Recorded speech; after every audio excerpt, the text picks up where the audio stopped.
ഇന്ത്യയിൽ ഒരു കാലത്ത് നിയമത്തെക്കാൾ ശക്തമായത് തോക്കായിരുന്നു. നീതിയേക്കാൾ വേഗത്തിൽ വിധി പറഞ്ഞത് വെടിയുണ്ടകളായിരുന്നു. ഈ ഭൂമിയിൽ പുരുഷന്മാർ മാത്രം ഭരിച്ചിരുന്ന കൊള്ളക്കാരുടെ ലോകത്ത് ചരിത്രം മാറ്റിയെഴുതിയ ഒരു സ്ത്രീ ഉണ്ടായിരുന്നു. അവളുടെ പേര് കേട്ടാൽ ഗ്രാമങ്ങൾ ശൂന്യമാകും, വാതിലുകൾ അടയ്ക്കപ്പെടും. അവളുടെ പേരായിരുന്നു ഭൂലാൻ ദേവി.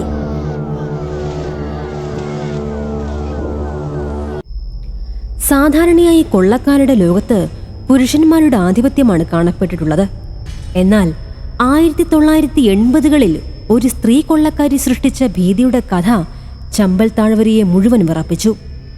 അവളുടെ പേര് കേട്ടാൽ പോലും ചമ്പൽ നടുങ്ങും. ചമ്പലിലെ കാടുകളിൽ അവൾക്കായിരുന്നു രാജ്യം.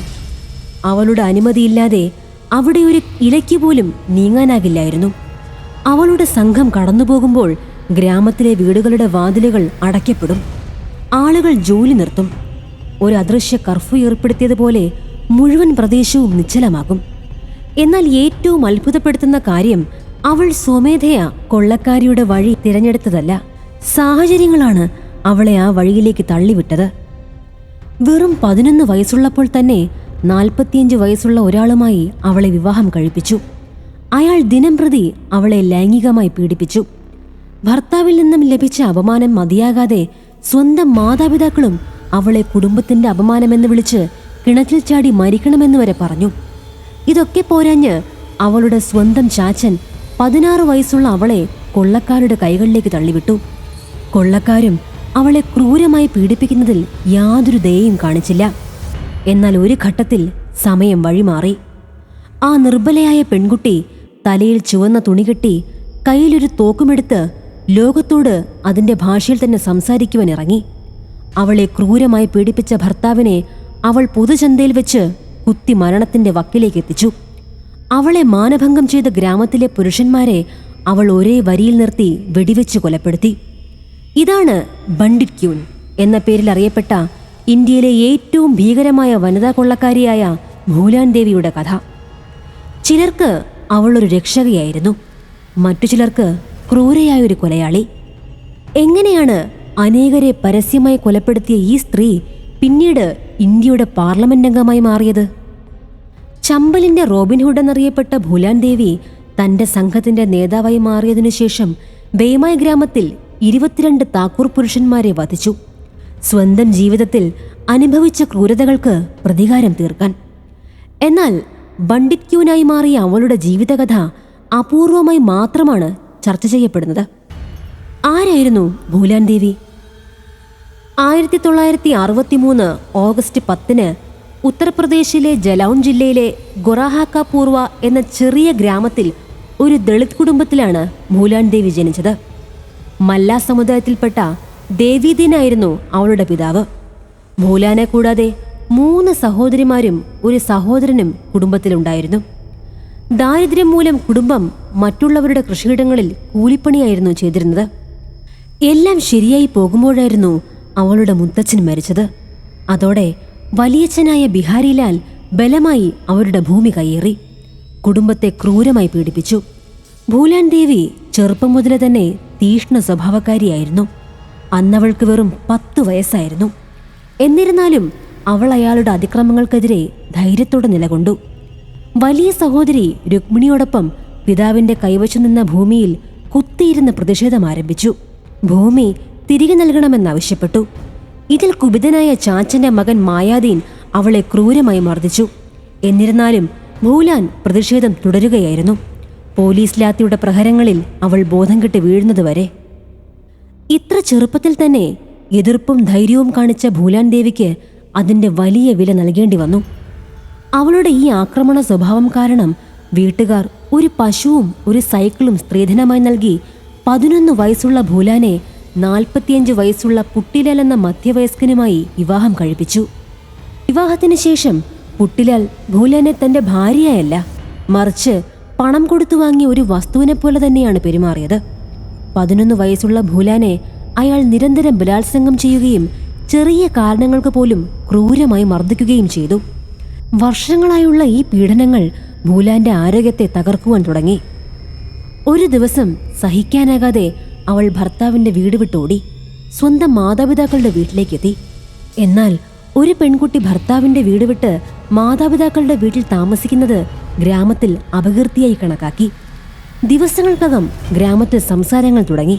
ഇതോടെ അവളുടെ അമ്മ കോപത്തോടെ, "നീ ഈ വീടിന്റെ നാണക്കേടാണ്, ഒരു കിണറ്റിൽ ചാടി മരിച്ചാൽ മതി" എന്നുവരെ അവളോട് പറഞ്ഞു. ഇതിനിടയിൽ ഭൂമിയെ ചൊല്ലി ഭൂലാൻ വീണ്ടും തന്റെ ചാച്ചന്റെ മകനുമായി വഴക്കുണ്ടായി. മുൻപ് അവന്റെ മർദ്ദനത്തിൽ ബോധം കെട്ട് വീണ ഭൂലാൻ ഇപ്രാവശ്യം കല്ലുകൊണ്ട് അവന്റെ തല പൊട്ടിച്ചു. ഈ സംഭവത്തിന്റെ പേരിൽ 1979 ഭൂലാൻ ദേവിയെ 1 മാസം ജയിലിലടച്ചു. ജയിലിൽ പോലീസും അവളോട് വളരെ ക്രൂരമായാണ് പെരുമാറിയത്. ജയിൽ മോചിതയായതിനു ശേഷം അവൾ നിർബന്ധിതയായി വീണ്ടും ഭർത്താവിന്റെ വീട്ടിലേക്ക് മടങ്ങി.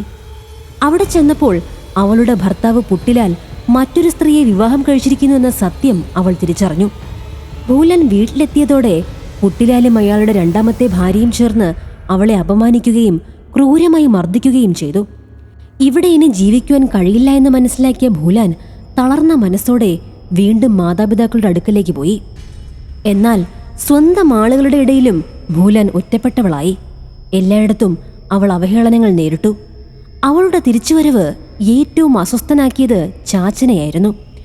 ഭൂലാനിൽ നിന്നും ഒഴിവാകാൻ ഇപ്രാവശ്യം അവളെ പ്രദേശത്തെ കൊള്ളക്കാരുടെ കൈകളിലേക്ക് ഏൽപ്പിക്കാനാണ് അയാൾ തീരുമാനിച്ചത്.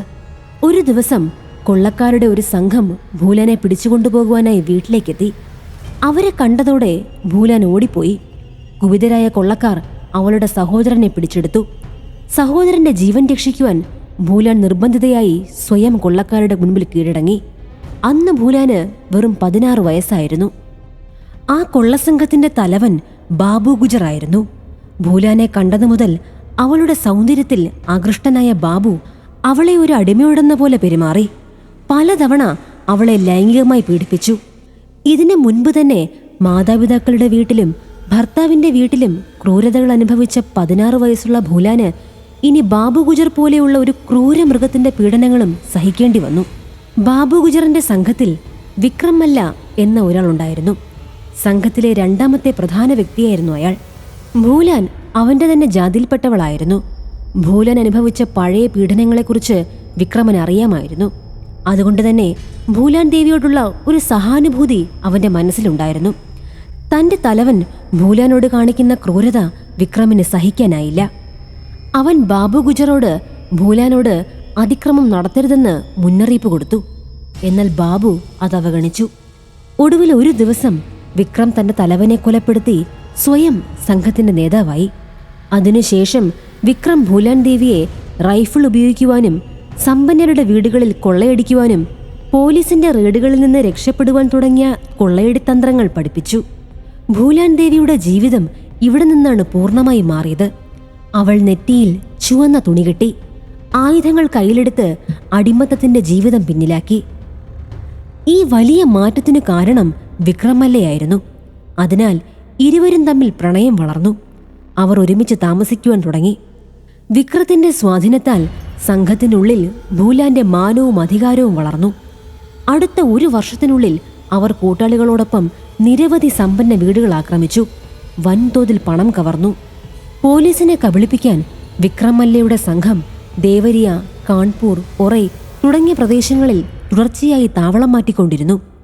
ഭൂലാൻ സമ്പന്നരിൽ നിന്ന് കവർന്ന പണം ദരിദ്രരെ സഹായിക്കുവാൻ ഉപയോഗിച്ചു.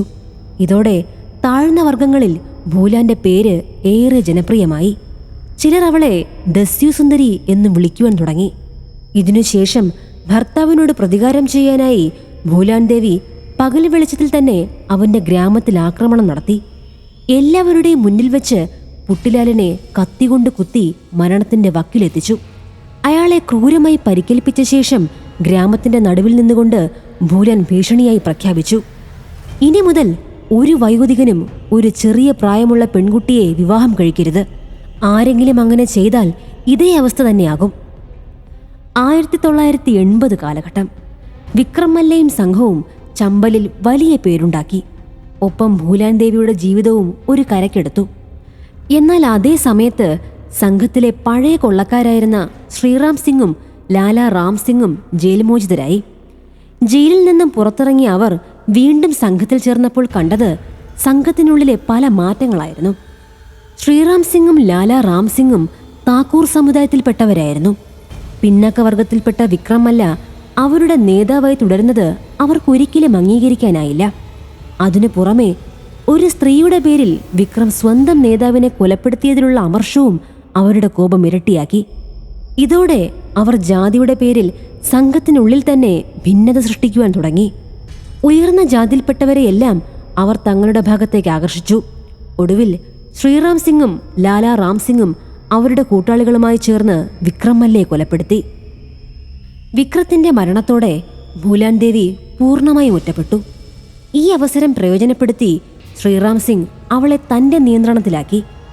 ഒരു ദിവസം ശ്രീറാം സിംഗും അവന്റെ ആളുകളും ഭൂലാനെ ബേമായി ഗ്രാമത്തിലേക്ക് തട്ടിക്കൊണ്ടുപോയി. അവിടെ ഒരടച്ച മുറിയിൽ പൂട്ടിയിട്ട് രാവും പകലും അവളുടെ മാനം കവർന്നെടുത്തു.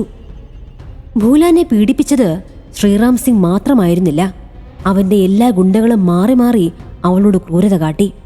പലതവണ അവൾ കൂട്ടബലാത്സംഗത്തിനിരയായി. ഏകദേശം 3 ആഴ്ചകളോളം ഈ പീഡനം ആവർത്തിച്ചു. ചില സമയങ്ങളിൽ ഗ്രാമവാസികളുടെ മുന്നിൽ തന്നെ അവളെ നഗ്നയാക്കി കിണറ്റിൽ നിന്നും വെള്ളം കോരുവാൻ വരെ നിർബന്ധിച്ചു. ഭൂലാൻ പൂർണ്ണമായും തകർന്നു പോയിരുന്നു. ജീവിതം വീണ്ടും അവളെ ദുഃഖത്തിന്റെ അഗാധത്തിലേക്ക് തള്ളിവിട്ടതുപോലെ തോന്നി. എന്നാൽ ഈ സമയത്ത് ശ്രീറാം സിംഗിന്റെ ആളുകൾ അത്യന്തം അശ്രദ്ധരായി. അവരുടെ ഈ അനാസ്ഥയാണ് ഒരു ദിവസം ഭൂലാന്റെ രക്ഷയ്ക്ക് കാരണമായത്. വിക്രം മല്ലയുടെ വിശ്വസ്തനായിരുന്ന മാൻസിംഗ് മല്ല തന്റെ ചില ആളുകളുമായി ചേർന്ന് ഭൂലാൻ ദേവിയെ ശ്രീറാം സിംഗിന്റെയും അവന്റെ ഗുണ്ടകളുടെയും തടവിൽ നിന്ന് മോചിപ്പിച്ചു. അവിടെ നിന്ന് രക്ഷപ്പെട്ട ശേഷം ഭൂലാൻ ദേവി മാൻസിംഗ് മല്ലയെയും വിക്രം മല്ലയുടെ മറ്റ് വിശ്വസ്തരായ കൂട്ടാളികളെയും ചേർത്ത് സ്വന്തം സംഘമുണ്ടാക്കി. ആദ്യകാലത്ത് ശ്രീറാം സിംഗിന്റെ ആളുകളുടെ ഭയത്താൽ അവർ രഹസ്യമായി പ്രവർത്തിച്ചു. പക്ഷേ സംഘം ശക്തമായതോടെ ഭൂലാൻ ദേവി ധൈര്യത്തോടെ തുറന്ന രംഗത്തേക്ക് വന്നു. ഭൂലാന്റെ സംഘം പ്രധാനമായും ഉയർന്ന ജാതിക്കാരെ, പ്രത്യേകിച്ച് താക്കൂറുകളെയാണ് ലക്ഷ്യമിടാറുണ്ടായിരുന്നത്. അവർ കവർച്ചയിലൂടെ സമ്പാദിച്ച പണം പുതിയ ആയുധങ്ങൾ വാങ്ങുവാൻ ഉപയോഗിച്ചു. പലപ്പോഴും കൊള്ള നടത്തുമ്പോൾ അവരുടെ ആളുകൾ മോഷ്ടിച്ച പോലീസ് യൂണിഫോമുകൾ ധരിച്ചു നടക്കും. ഇതുവഴി ആളുകൾ ആശയക്കുഴപ്പത്തിലാവുകയും അവർക്ക് എളുപ്പത്തിൽ കവർച്ച നടത്താനാവുകയും ചെയ്തു. കാലക്രമേണ ചമ്പൽ താഴ്വരയിൽ ഭൂലാന്റെയും അവളുടെ സംഘത്തിന്റെയും പേര് വലുതായി. ഇതോടെ താക്കൂറുകളും മല്ലാക്കുകളും തമ്മിൽ ശക്തമായ ജാതിവൈരം ആരംഭിച്ചു. ഭൂലാൻ തനിക്കുണ്ടായ അനീതികൾ ഒരിക്കലും മറന്നിരുന്നില്ല. തന്റെ മാനം തകർത്തവരോട് പ്രതികാരം ചെയ്യാനുള്ള ശരിയായ സമയത്തിനായി അവൾ കാത്തിരുന്നു. ഒരു ദിവസം ബേമായി ഗ്രാമത്തിൽ താക്കൂറുകളുടെ വീട്ടിൽ ഒരു വിവാഹമുണ്ടെന്നും അവിടെ ശ്രീറാം സിംഗും ലാലാ റാം സിംഗും ഉണ്ടാകുമെന്നുമുള്ള വിവരം ഭൂലാന് ലഭിച്ചു. ഏകദേശം 17 മാസങ്ങൾക്ക് മുൻപ് അവൾ ലൈംഗികമായി പീഡിപ്പിക്കപ്പെട്ട അതേ ഗ്രാമത്തിലേക്കാണ് ഭൂലാൻ വീണ്ടും പോകുവാൻ തീരുമാനിച്ചത്. 1981 ഫെബ്രുവരി 14 ഭൂലാൻ ദേവി തന്റെ സംഘത്തോടൊപ്പം ബേമായി ഗ്രാമത്തെ 4 ഭാഗത്തു നിന്നും വളഞ്ഞു. വിവാഹം നടക്കുന്ന വീട്ടിൽ ആഘോഷം നിറഞ്ഞ അന്തരീക്ഷമായിരുന്നു. അവിടെ ഉണ്ടായിരുന്നവർക്ക് ഇന്ന് എന്താണ് സംഭവിക്കാൻ പോകുന്നത് എന്നതിൻ്റെ ഒരു സൂചന പോലും ഉണ്ടായിരുന്നില്ല. എല്ലാവരുടെയും സന്തോഷം കണ്ണീരാക്കി മാറ്റാൻ ആയുധങ്ങളുമായി ഭൂലാൻ ദേവിയും അവളുടെ ആളുകളും അവിടേക്കെത്തി. ഭൂലാൻ ആദ്യം എല്ലാവരോടും ഒരേ ചോദ്യം ചോദിച്ചു: ശ്രീറാം സിംഗും ലാലാ റാം സിംഗും എവിടെയാണ്? എന്നാൽ ഭൂലാന്റെ ആക്രമണത്തെക്കുറിച്ച് മുൻകൂട്ടി അറിഞ്ഞതുകൊണ്ട് ആ 2 പേരും വിവാഹത്തിൽ പങ്കെടുക്കാതെയിരുന്നു. ഏറെ തിരഞ്ഞിട്ടും അവരെ കിട്ടാതായപ്പോൾ ഭൂലാൻ ദേവി അതീവ കോപാകുലയായി. ആദ്യം അവളുടെ സംഘം വീട് വീടായി കയറി വിലപ്പെട്ട സാധനങ്ങൾ കവർന്നു. തുടർന്ന് ഭൂലാൻ അവിടെ ഉണ്ടായിരുന്ന എല്ലാ പുരുഷന്മാരോടും ഒരേ വരിയിൽ നിൽക്കുവാൻ ഉത്തരവിട്ടു. ഭൂലാന്റെ ഭീതിയിൽ 20 പേർ ഒരേ വരിയിൽ നിന്നു. പിന്നീട് പ്രതികാരത്തിന്റെ തീയിൽ കത്തിയ ഭൂലാൻ അവരിലേക്ക് ഒരുമിച്ച് വെടിയുതിർക്കുവാൻ ഉത്തരവിട്ടു. മുഴുവൻ ഗ്രാമവും വെടിവെച്ചയിൽ നടുങ്ങി. കുറച്ചു നേരത്തിനു ശേഷം പോലീസ് എത്തിയപ്പോൾ അവിടെ 20 മൃതദേഹങ്ങൾ, സ്ത്രീകളുടെ നിലവിളികൾ, കുട്ടികളുടെ കരച്ചിൽ, അതൊഴിച്ചാൽ മറ്റൊന്നുമില്ലായിരുന്നു. പോലീസ് എത്തുന്നതിന് മുൻപേ ഭൂലാൻ തന്റെ സംഘത്തോടൊപ്പം അവിടെ നിന്നും രക്ഷപ്പെട്ടിരുന്നു. ബേമായി ഗ്രാമത്തിൽ നടന്ന ഈ സംഭവം ഭൂലാൻ ദേവിയെ രാജ്യാന്തര ശ്രദ്ധയിലേക്ക് കൊണ്ടുവന്നു. തന്നെ ക്രൂരമായി പീഡിപ്പിച്ച താക്കൂർ സമുദായത്തിൽപ്പെട്ട 20 പേരെ ഒരേ നിരയിൽ നിർത്തി അവൾ വെടിവെച്ചു കൊന്നു. ഇത് വെറുമൊരു കൊലപാതകമായിരുന്നില്ല, മറിച്ച് നൂറ്റാണ്ടുകളായി തങ്ങൾ അനുഭവിച്ചു പോന്ന അപമാനങ്ങൾക്കുള്ള ഒരു ദളിത് പെൺകുട്ടിയുടെ തിരിച്ചടിയായിരുന്നു. ഈ സംഭവത്തോടുകൂടി അന്നത്തെ ഉത്തർപ്രദേശ് മുഖ്യമന്ത്രി BP സിംഗിന് അന്ന് രാജിവെക്കേണ്ടതായി പോലും വന്നു. വർഷങ്ങളോളം പോലീസിനെ വെള്ളം കുടിപ്പിച്ച ഭൂലാൻ ദേവിയെ പിടികൂടാൻ സർക്കാർ എല്ലാ സന്നാഹങ്ങളും ഉപയോഗിച്ചു. എന്നാൽ മധ്യപ്രദേശ് പോലീസ് ഉദ്യോഗസ്ഥനായ രാജേന്ദ്ര ചതുർവേദി അദ്ദേഹം നടത്തിയ നയതന്ത്ര നീക്കങ്ങളാണ് ഭൂലാനെ കീഴടക്കുവാൻ പ്രേരിപ്പിച്ചത്. വധശിക്ഷ നൽകില്ലെന്ന ഉറപ്പിലും തന്റെ കുടുംബത്തിന് സുരക്ഷയും ഭൂമിയും വേണമെന്ന നിബന്ധനയിലുമാണ് 1983 മുഖ്യമന്ത്രി അർജുൻ സിംഗിന് മുൻപിൽ അവൾ ആയുധം വെച്ചത്. 11 വർഷത്തെ ജയിൽവാസത്തിനു ശേഷം 1994 മുലായം സിംഗ് യാദവ് സർക്കാർ അവൾക്കെതിരെയുള്ള കേസുകൾ പിൻവലിച്ചതോടെ ഭൂലാൻ സ്വതന്ത്രയായി. 1996 സമാജ്വാദി പാർട്ടി ടിക്കറ്റിൽ മിർസാപൂരിൽ നിന്ന് മത്സരിച്ച അവർ വമ്പിച്ച ഭൂരിപക്ഷത്തോടെ ലോക്സഭയിലേക്ക് തിരഞ്ഞെടുക്കപ്പെട്ടു.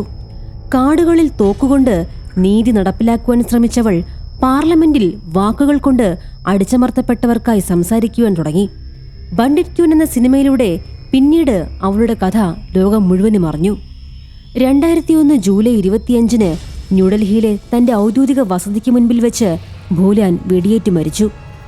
ബേമായി കൂട്ടക്കൊലയ്ക്കായുള്ള പ്രതികാരമായിട്ടാണ് ഈ കൊലപാതകം വിശേഷിപ്പിക്കപ്പെട്ടത്.